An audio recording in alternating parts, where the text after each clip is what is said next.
I'm just going to say it straight off the bat because we're so excited. The Lazy Makoti is here! Woo!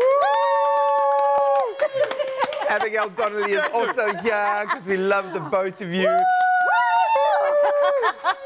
She's just been influencing all over the place. The photos have been flying. Instagram is going to be lit in about 30 seconds, or as soon as we finish this segment.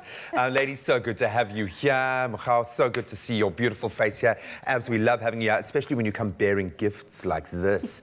So we've got, I think, ultimately a fail-safe recipe, and that's what everyone wants. You want that fail-safe cupcake recipe that you can keep going back to, that's going to be a crowd pleaser.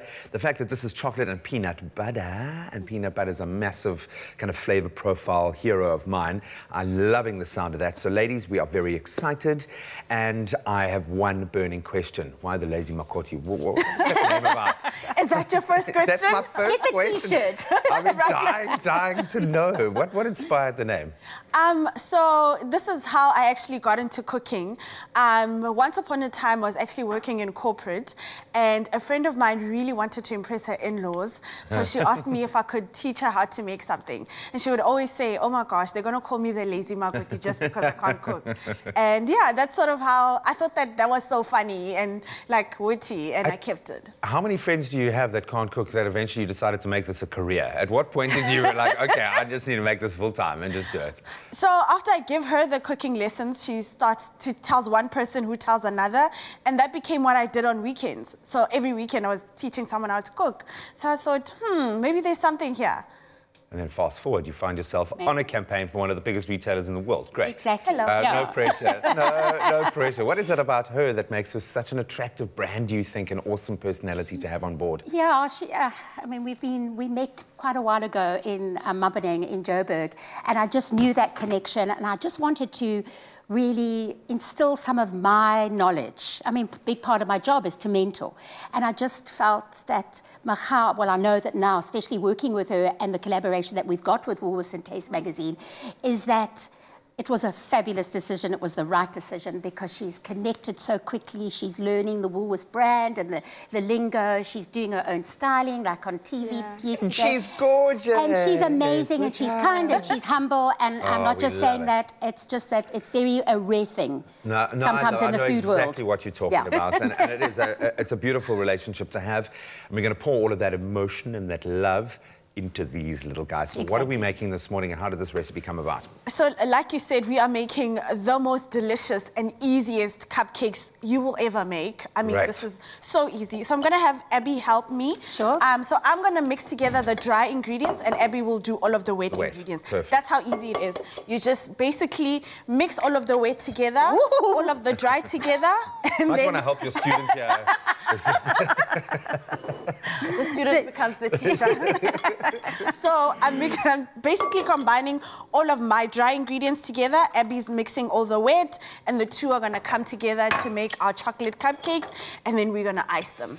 Is there such a thing as a fail-safe cupcake? I thought a cupcake was there to be easier than a cake. I thought that, like, because I'm so bad at baking, I feel like I can tackle a cupcake because it's not going to flop. Yeah. Is that the case, or can you butcher a cupcake? I think cupcakes, for me personally, are more difficult to get perfect than a cake, because they're smaller and you can overbake them, and there's nothing within a dry cupcake. Completely. Where these have just got like such nice texture and moisture, and they actually keep for a couple of days as well.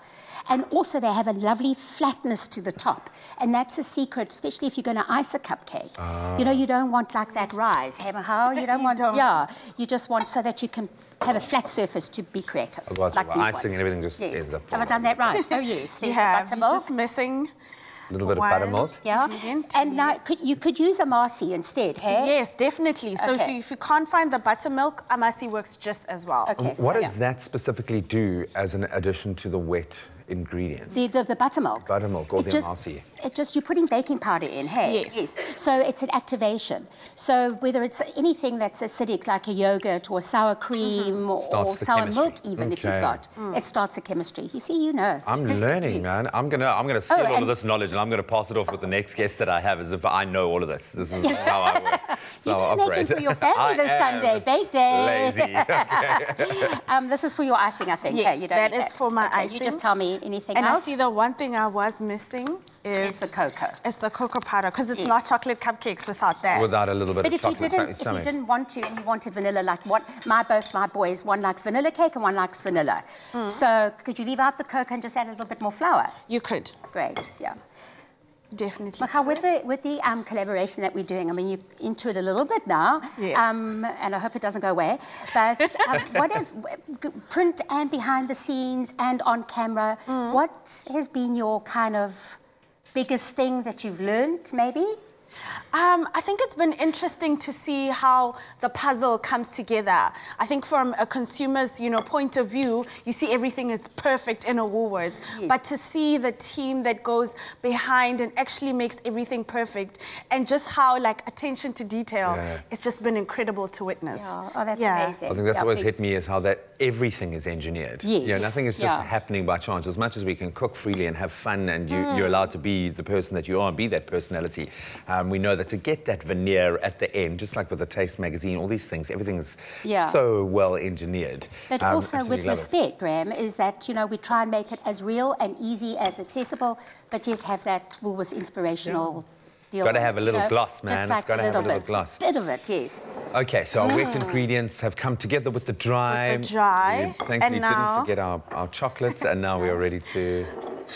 So that really is quick and easy. In terms of the mixing process, how much mixing is going on here? I know sometimes when mixing a cake or mixing some ingredients, you don't want it to be overmixed. To overmix. Yes. So what's the watchword here? How kind of involved can you get?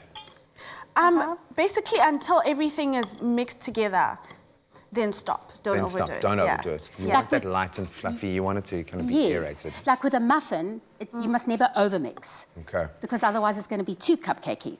Okay, very quickly, what's going to go into our icing? Because we're actually going to... Okay, cool. So we've got some butter. Do you want me to carry on with this? Okay. Yes, and in the meantime, tell us what your favourite Woolworths product is. More. Where do I even begin? I think everybody loves the tin roof. Oh, yeah. The tin roof ice cream. Oh, great. The jalapeno achar.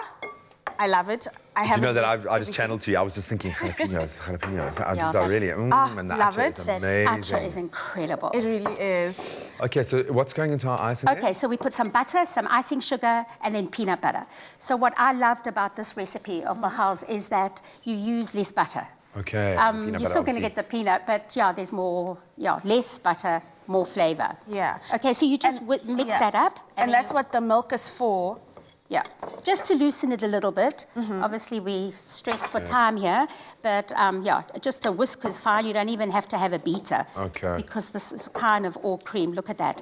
And then you can pop it into a little icing bag, which... Please ice me. You've got 5 seconds to ice. I want to see you. I want to see you do it. I want to see one of you do it with a plum and show us exactly how it's done. It really isn't that hard. I mean, this is the easiest thing. So it's it will just come out, and then you ice your... Oh, it looks light and quite fluffy itself, the icing. It is, and then you just need to top it up with whatever chocolate you like. Ooh, flake some I'm of going to try open this. I think it's probably opened this side already. It's not. No, maybe not. Okay. I'll do I'll this just tear one it so open long. for you. I would use my teeth. I would have torn that with my teeth already. Absolutely beautiful. Ladies, thank you so much.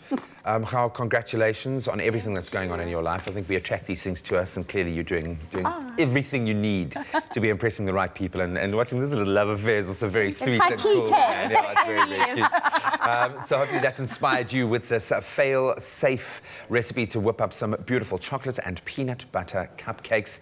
Don't be lazy. Don't be lazy.